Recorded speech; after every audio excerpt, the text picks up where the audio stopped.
My ideal village has good system of sanitation and drainage because filth and the rubbish of the village should be regularly removed away into the compost pits.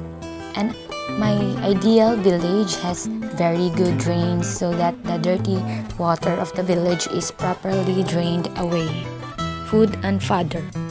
The villagers grow food for themselves and fodder for their cattle. They eat fresh and healthy food. They grow good grass for fodder and also leave sufficient land for pasture. The dwelling house of my ideal village are very neat and clean.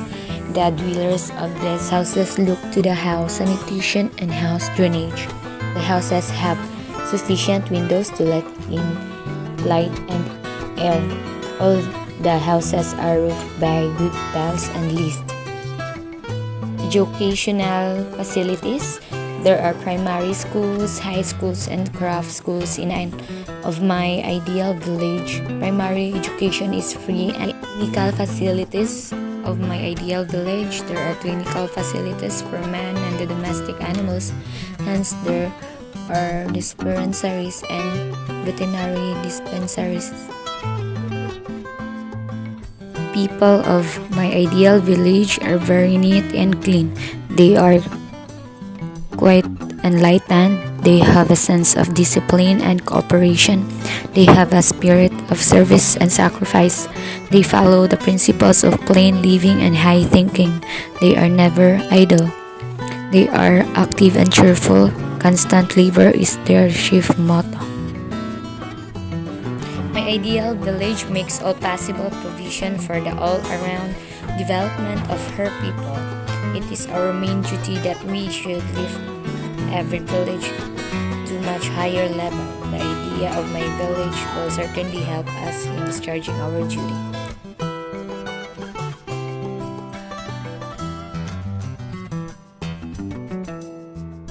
Just a week ago, Super Typhoon Ray, locally known as Odette, made its first landfall on 16 December 21, bringing torrential rains, violent winds, floods, and storm surges to the Visayas and Mindanao Islands. Overnight, the typhoon left thousands of families homeless, placing at risk some of the impressive social and economic gains made since recovering from the fallout of the COVID-19 pandemic of the past 2 years.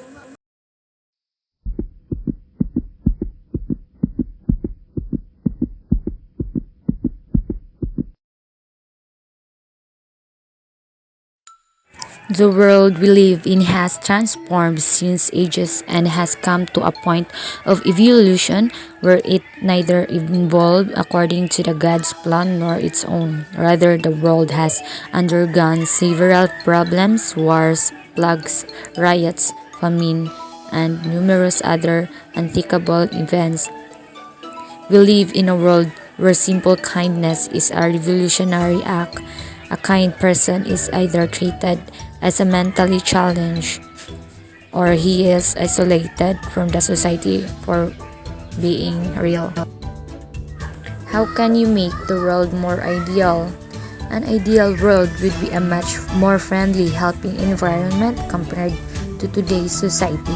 In the world today, all individuals have the tendency to be rude, judgmental, competitive, and hustle. Just for some examples, in an ideal world, the majority of these tendencies would not exist.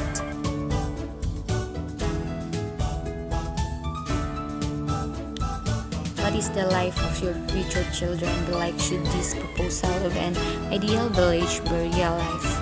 So educate a child, and more importantly, it takes a village to educate a child. The people your children are around in their everyday lives will affect who your children will grow up to be. Neighbors, teachers, coaches, and church leaders will have an effect on who your children will be in the future.